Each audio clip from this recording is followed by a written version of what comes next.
Hey guys, Luna here with a new video for the channel. I hope you're doing well. This is a pilot episode of a new series. Basically, in this video, I'm just going to talk about 4 albums that I really love and recommend it to you guys. Sometimes, like in this video, we're gonna have themes, and the theme for this album is modern hip hop. And the first album that we're gonna talk about today is J. Cole's For Your Eyes Only. The reason why I wanted to start the series with this album is basically because I'm 21 years old. I was 15 years old when this album dropped, and I knew nothing about music, nor rap or anything of the sort. Like, I just listened to the most popular songs on Billboard, and that's it. And then one day I saw the song Deja Vu from this album reach the charts, and I really liked the song, so I decided to give this album a try, and I was amazed. Now that I've heard so much more music, I don't really have the same impression of this album anymore. But this is the first concept album I've heard.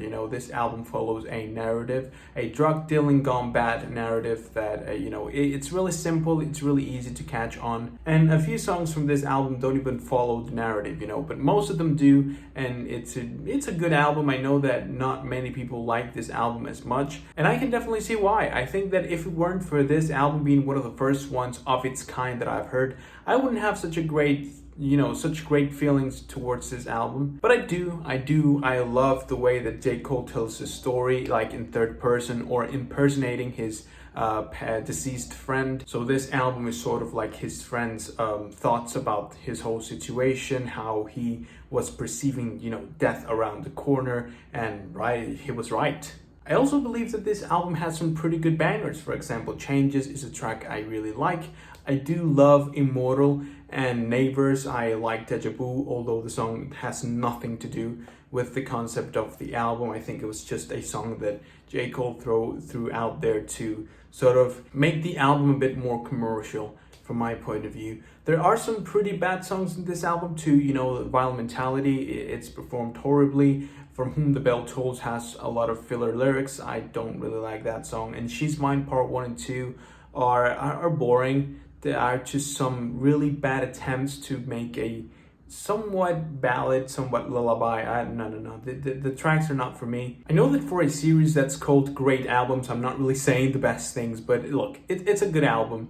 It's a nice listen. It's an album that, it's really important for me because it's one of the first albums in this style I heard. So that, that's about enough to be here. So yeah, good album. I totally recommend it. It's a good narrative. It's, it has some good lyrics here and there, some questionable ones as well, but it's an album that I definitely recommend. The next album we're going to talk about is If You're Reading This Is Too Late by Drake. This album has, a really sad story behind it. This was the last time that Drake used ghostwriters, and it's obvious because of how much of a fucking flop the rest of his albums were. But this album is amazing. It's filled with bangers. One of my favorite rap releases from 2015. I love most of the tracks here. There are a few filler tracks. I'm not gonna say there's not, but here we're talking about the good things of the album. You have Know Yourself, you have Energy, you have a Legend, you have a Jungle. It seems like, Drake in 2015 could do no wrong. You have the whole Meek Mill thing, beef, where he came out on top.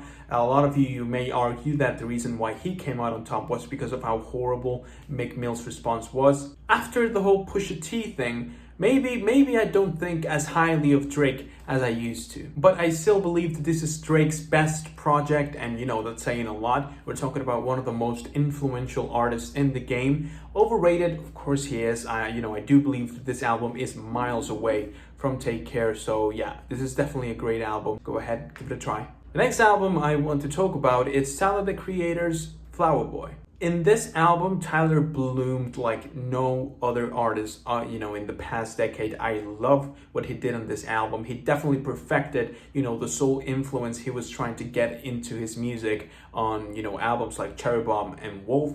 I also like, Tyler's pen game on this album. A lot of really interesting lyrics, especially in the track Garden Shed, where, some people may see some hints towards homosexuality. I really love, the lyrical concept that most of the albums and the overall aura and aesthetic of the project is something really appealing to me. And the way that he manages to combine, the heaviest tracks he has ever pulled in Who Dat Boy and I Ain't Got Time with some of his most beautiful beautiful tracks even to this day, 2 albums later, with Glitter, Boredom, Mr. Lonely, See You Again, Forward, Where This Flower Blooms with Frank Ocean. I mean, this album is just beautiful in and out. And, you know, maybe I need to go back and see what albums were released in 2017, but I believe this is my favorite release of that year. So yeah, great album, an album that I definitely do recommend, one of the best hip-hop releases of last year, although this is hardly only hip-hop. This is just a combination of hip-hop, soul music, and pop music all together in a really well mixed album and really solid listen. Go ahead, check this album out. And the last album we're going to be talking about today, it's quite a sad story. We're talking about Mac Miller's Circles. It's really sad to go, you know, to albums like Swimmin' and this one, because